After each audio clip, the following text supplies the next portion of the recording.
Assalamualaikum warahmatullahi wabarakatuh. Nama saya Budisma Mahiro akan menjelaskan materi bahasa Indonesia, yaitu perkembangan bahasa Indonesia, kedudukan, dan fungsi bahasa Indonesia. Baik, langsung saja kita masuk ke pembahasannya. Sejarah bahasa Indonesia, kedudukan dan fungsi bahasa Indonesia. A. Sejarah perkembangan bahasa Indonesia. Yang pertama, bahasa Melayu sebagai dasar pembentukan bahasa Indonesia. Bahasa Indonesia yang sekarang berstatus sebagai bahasa persatuan dan bahasa negara ini secara historis berasal dari bahasa Melayu. Bahasa Melayu yang merupakan salah satu dari sekitar 300 bahasa daerah di wilayah Kepulauan Nusantara. Ini semula dipakai oleh para penuturnya di daerah Riau dan sekitarnya. Pemakaian Melayu selanjutnya meluas ke seluruh pelosok Nusantara. Yang kedua, bahasa-bahasa yang mempengaruhi bahasa Melayu. Ada bahasa Sanskerta. Bahasa Sanskerta masuk ke Indonesia bersamaan dengan masuknya budaya dan agama Hindu di Indonesia. Kata-kata bahasa Indonesia yang berasal dari bahasa Sanskerta kebanyakan mengenai hal-hal yang berkenaan dengan agama, budaya, nama-nama yang bersifat monumental, semboyan, ajaran, dan sebagainya. Pengaruh bahasa Sanskerta yang sampai sekarang masih berlaku ialah penggunaan akhiran wan, man, dan wati. Contohnya yaitu budayawan, seniman, karyawati, dan lain-lain. Kemudian ada bahasa Arab. Masuknya bahasa Arab bersamaan dengan masuknya budaya dan agama Islam yang dibawa oleh para pedagang bahasa Arab. Kata-kata bahasa Melayu yang berasal dari bahasa Arab tersebut kebanyakan berkisar pada hal-hal yang berkaitan dengan kehidupan keagamaan Islam. Beberapa contoh di antaranya ialah akhlak, akhir, amal, azab, dan lain-lain. Kemudian ada bahasa Belanda. Masuknya bahasa Belanda bersamaan dengan masuknya bangsa Belanda ke Indonesia. Kedatangan mereka yang semula sebagai pedagang rempah-rempah, kemudian meluas sebagai pemegang monopoli perdagangan berbagai komoditi, dan akhirnya menguasai wilayah kita sebagai daerah jajahan. Beberapa contoh kata-kata bahasa Melayu yang berasal dari bahasa Belanda yaitu asisten, arsip, gubernur, dan lain-lain. Kemudian ada bahasa Inggris. Pengaruh bahasa Inggris baru terjadi setelah bahasa Melayu menjadi bahasa Indonesia.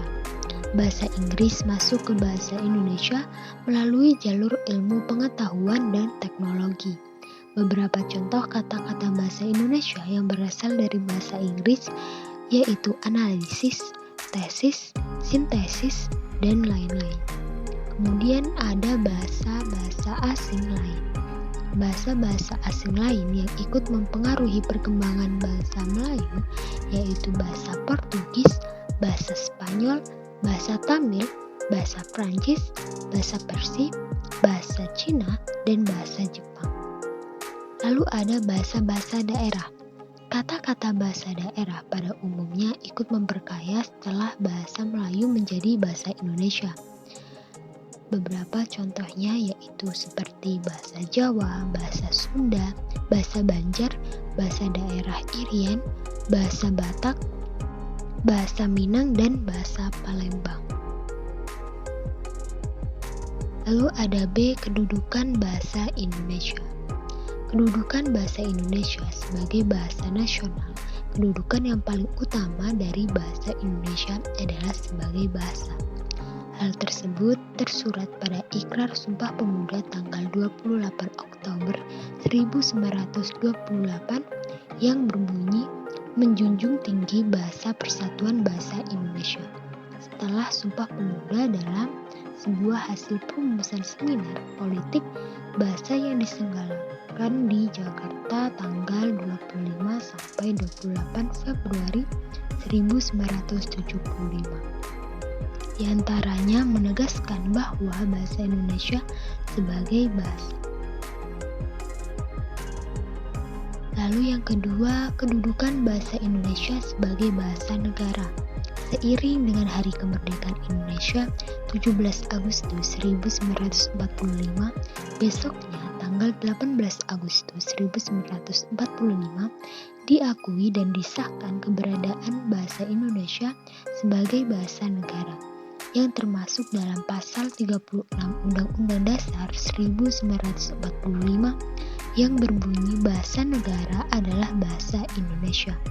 Berarti bahasa Indonesia tidak hanya berkedudukan sebagai bahasa, tetapi juga termasuk dalam bahasa negara.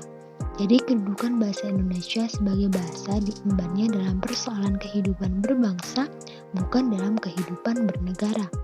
Demikian juga kedudukan bahasa Indonesia sebagai bahasa negara diembannya dalam persoalan kehidupan bernegara, bukan dalam kehidupan berbangsa.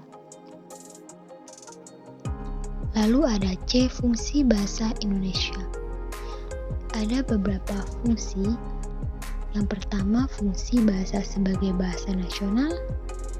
1. Lambang kebanggaan bangsa. 2. Lambang identitas bangsa. 3. Alat pemersatu masyarakat yang berbeda latar belakang dan sosial budaya. Yang keempat, alat penghubung antar budaya dan antar daerah.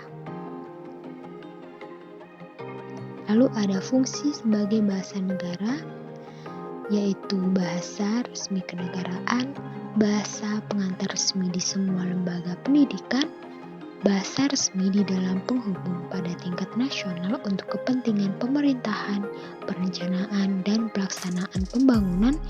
Kemudian ada bahasa resmi di dalam pengembangan kebudayaan dan pemanfaatan ilmu pengetahuan dan teknologi modern. Sekian penjelasan saya mengenai sejarah perkembangan bahasa Indonesia, kedudukan dan fungsi bahasa Indonesia. Assalamualaikum warahmatullahi wabarakatuh.